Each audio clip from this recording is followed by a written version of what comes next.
1 Baker 42, 1 Baker 42. 1 Baker 42. 2013 St. Paul Street. Respondent 1020, investigated domestic violence. 10-4. 1 Baker 44, 1016, 1 Baker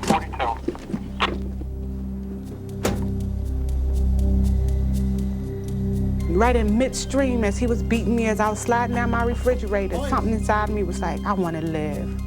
Yes, ma'am. You know, I have something to live for. It's something out there for me, and I'm going to get it. You know, and I'm not going to die, and I'm not going to let him kill me. Call Plea.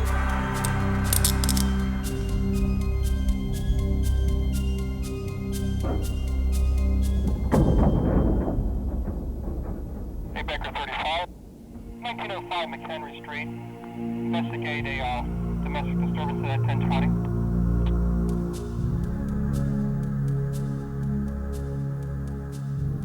At night, we lock our windows and doors to keep us safe from the danger outside. But for many women and children, the danger is already inside with them. They are not safe at home. They live with the terror of domestic violence. Crime surveys report that in the United States, a woman is battered every 15 seconds.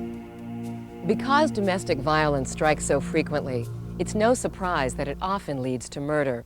Usually, it's the woman who ends up being killed by her abusive partner.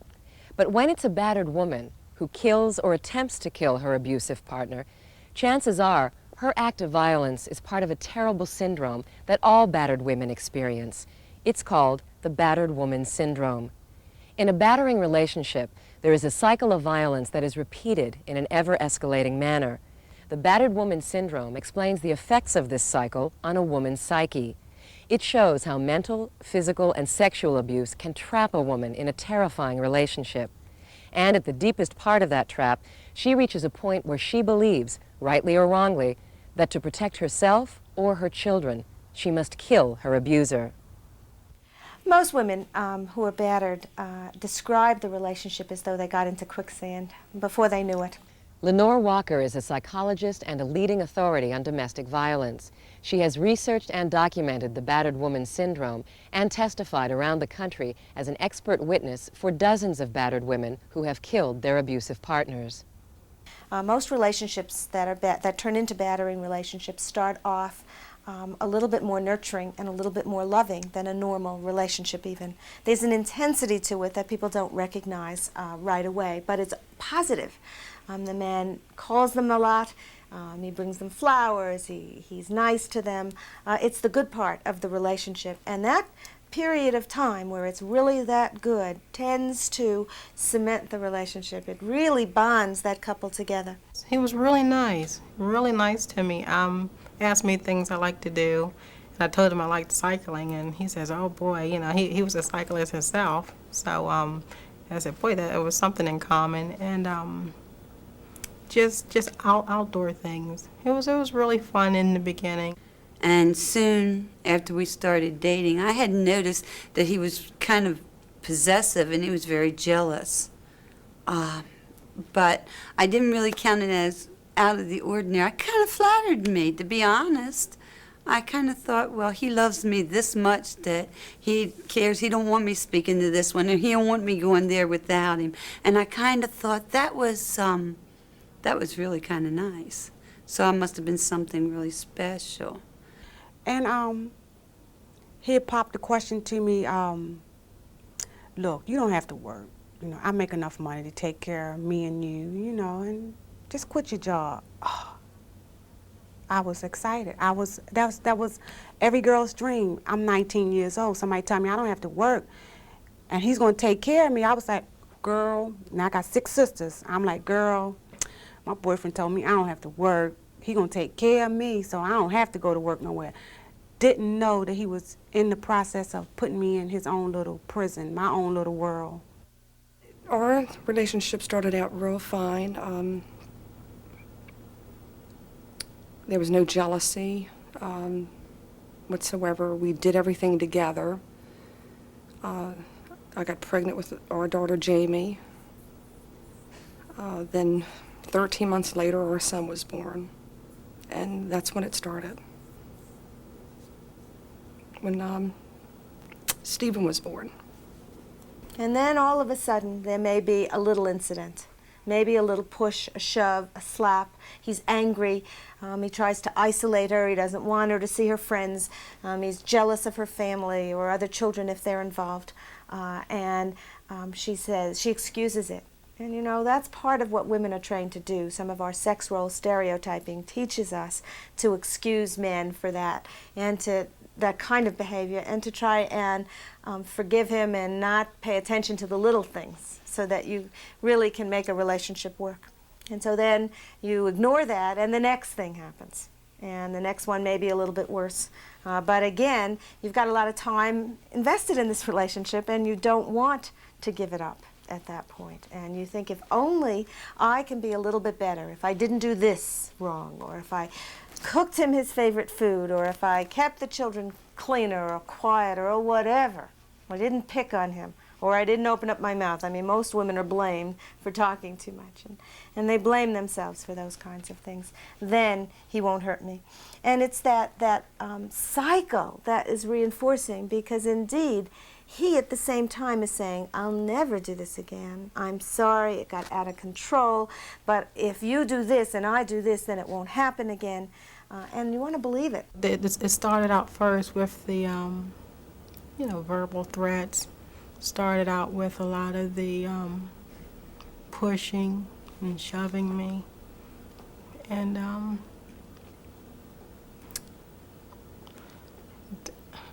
after that, it just kept on progressing to after the shoving and all, the bear hugs. He would give me a bear hug because if I didn't want to listen to him, he would squeeze me so tight and it would just make me listen. And after the bear hugs, it would start with the open hand slapping. I said, you're hitting me. I guess I didn't consider at first his bear hugs and the pushing and shoving hit. And he would say he wasn't hitting me either because he didn't lay his hands on me. There was something about him that frightened me because he was getting more and more abusive.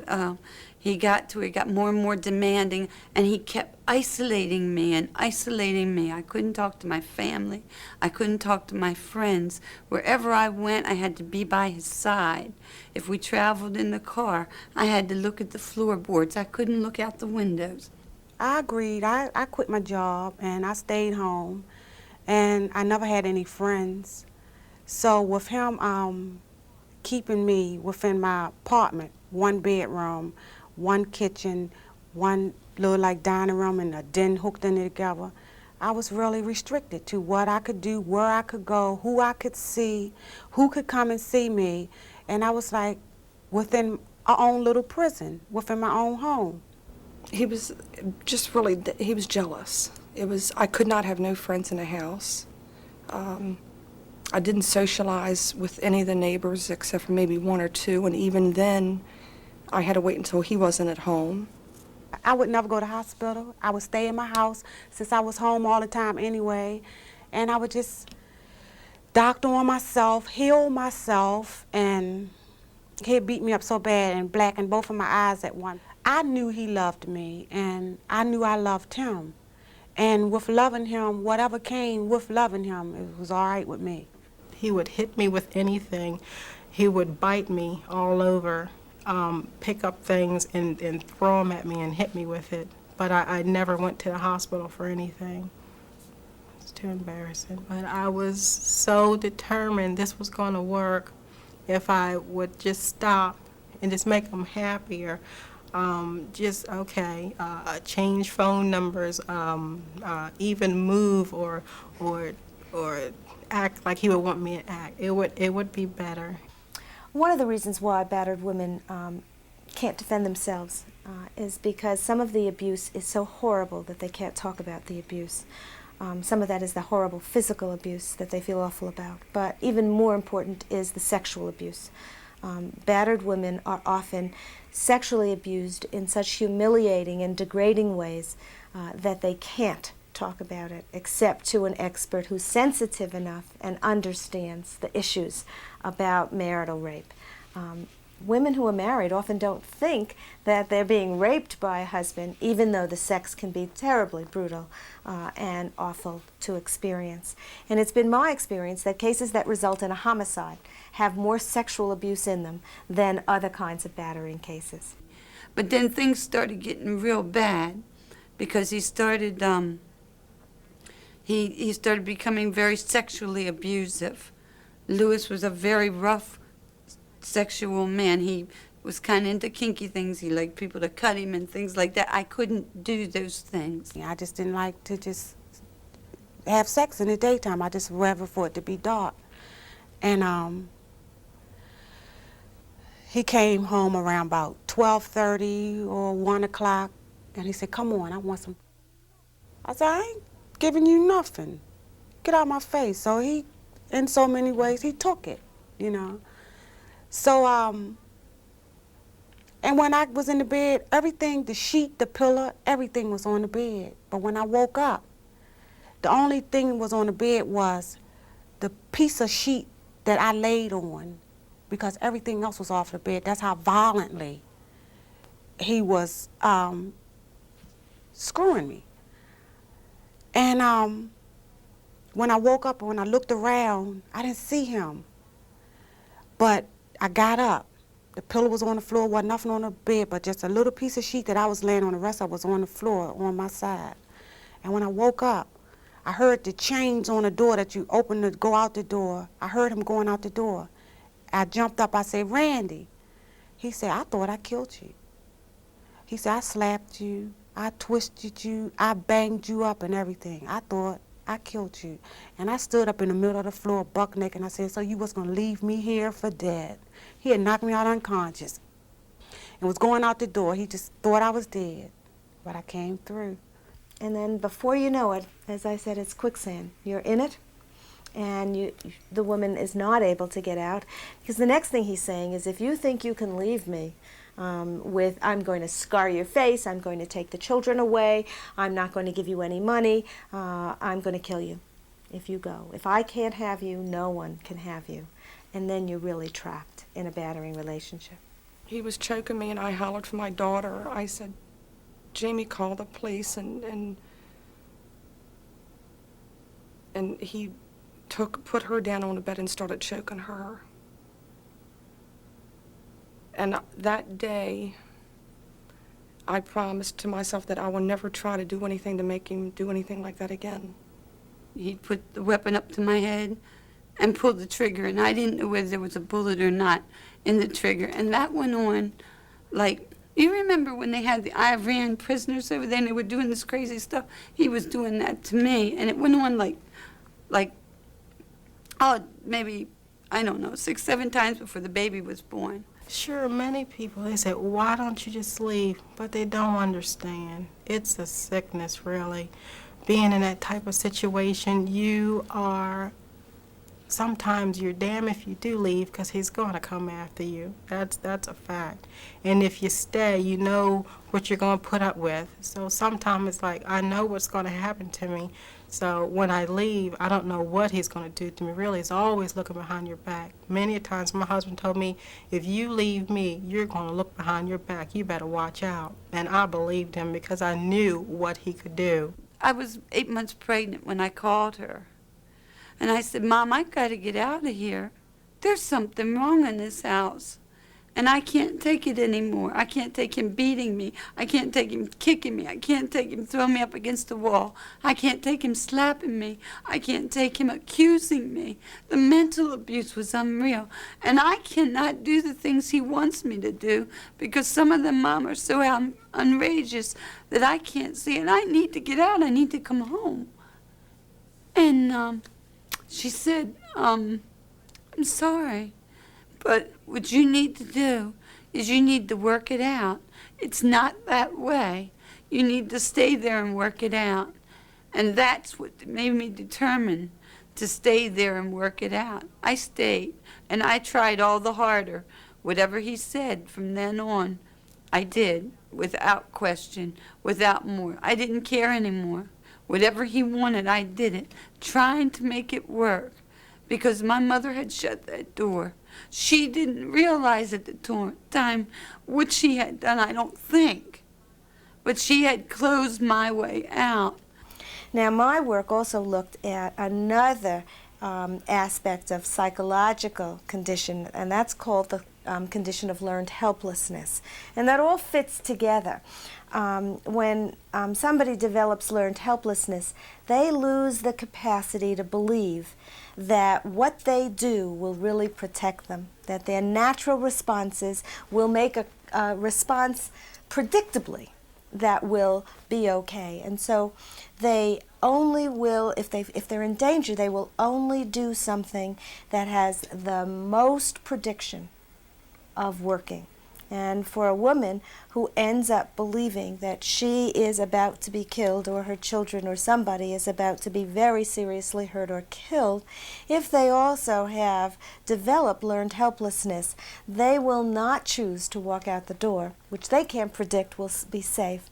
But they will, if there's a gun or a knife or a weapon, they will choose to use that weapon if they think that will stop the man. They don't want to kill him. They want to stop him from hurting them. Because I kept thinking, when is the time? Well, when is it going to be? You know, we kept playing these little things with the gun up to my head, and I kept thinking, well, one day it's just going to finally be over, and I really can't wait till it's over. Many times I thought I would die, and many times I didn't want to live anymore because what was going on. I said, God, this will never end. I thought it wouldn't. Many times I say, if he don't kill me, I'm sure I'll kill myself, because it was that painful. And on the night that I stabbed my boyfriend, his friend was sitting in the chair at the kitchen table, watching him as I slid down the refrigerator with him choking me and beating me, and lightning and flashing was going through my head. His friend was watching. And I didn't care if he was going to kill me. At first, I didn't care, you know, because I felt like I didn't deserve to live. That's how little I felt of myself. That's how low I thought of myself. I had nothing. I felt like I wasn't going to leave nothing behind. I didn't have any kids. I didn't come from a loving family, so it didn't matter. But right in midstream, as he was beating me, as I was sliding down my refrigerator, something inside me was like, I want to live. You know, I have something to live for. There's something out there for me, and I'm going to get it, you know, and I'm not going to die, and I'm not going to let him kill me in here with his friend watching, and I meant that. I know I want to live.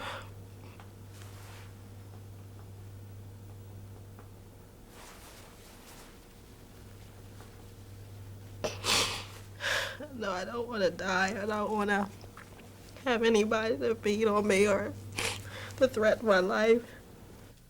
So he went and got the gun. He loaded the service revolver, and I was on my knees begging him for life. And for a long time, he was taunting me. And I told him I couldn't do this. Of all the things, I didn't want to die. I really didn't want to die. The kids needed me, and we had a brand new baby. And this wasn't right.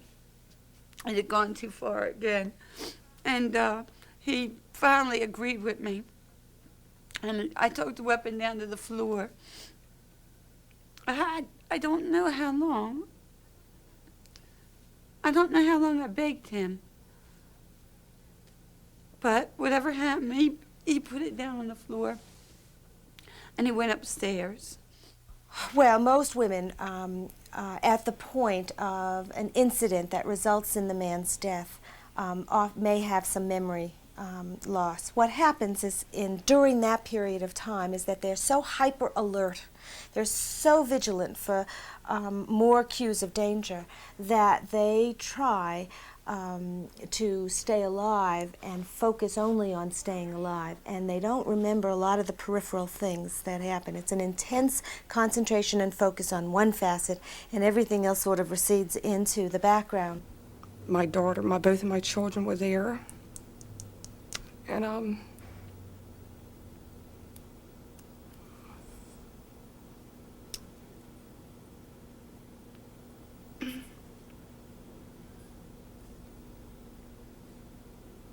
My daughter said that that I loaded the gun, and it would be 5 years this September.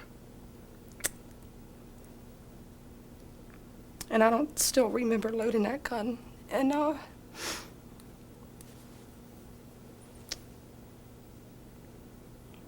it hurts because I try to remember.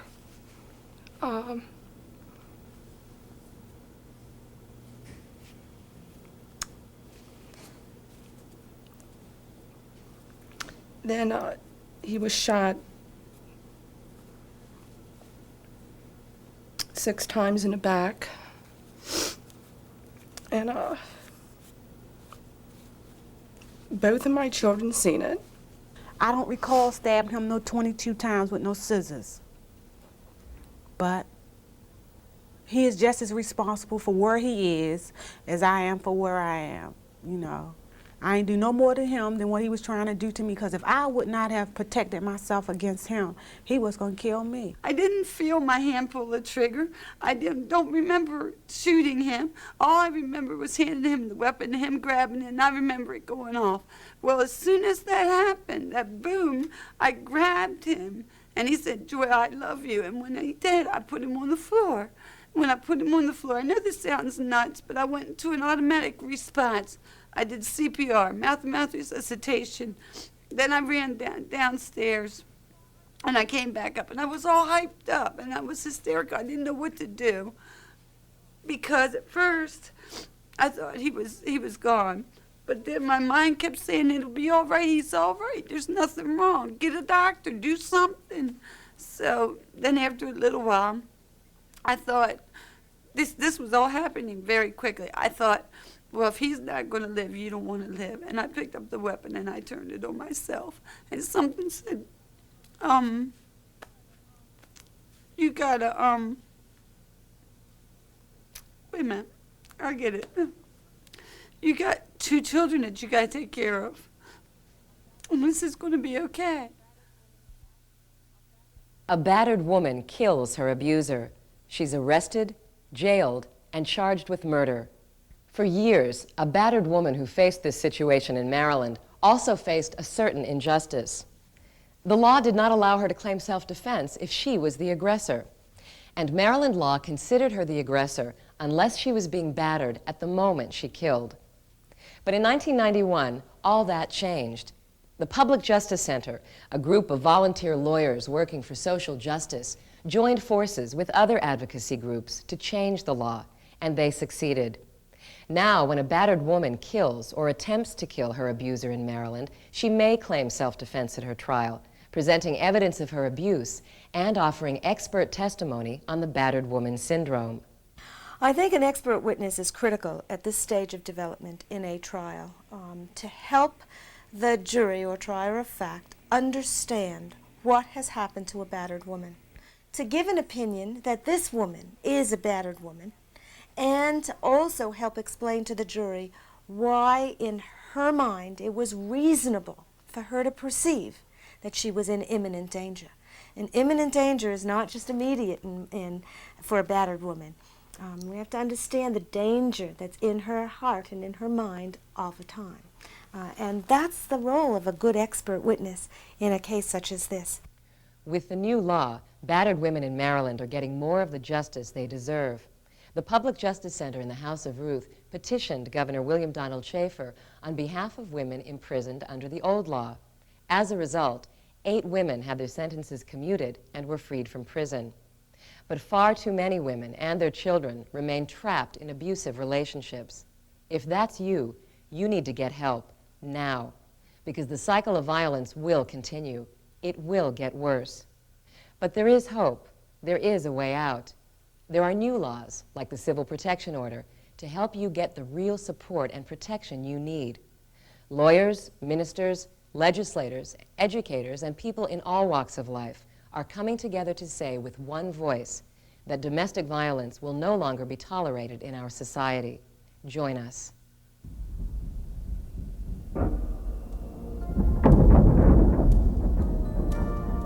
And it hurts knowing that In my heart, I was protecting me and my children from abuse. And the law system is saying to me, I can't do that.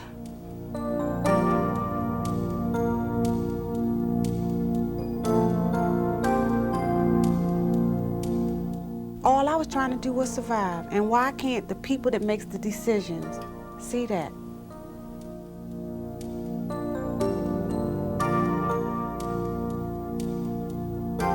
I know I'm worth much more than I thought I was. And I know I'm a good person. I got a lot to give.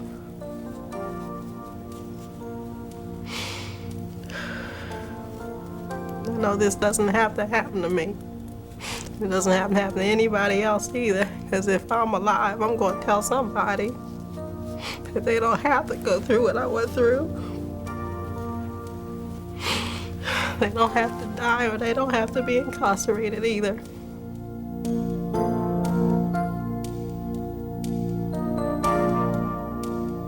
I would hope that the legislature, that the Senate, that the parole board, that the judges, that the lawyers would finally listen to people who have had these life experiences and realize that the battered woman is twice in prison, twice punished, and it's wrong. These women are in here for defending their lives. They did no more than survive.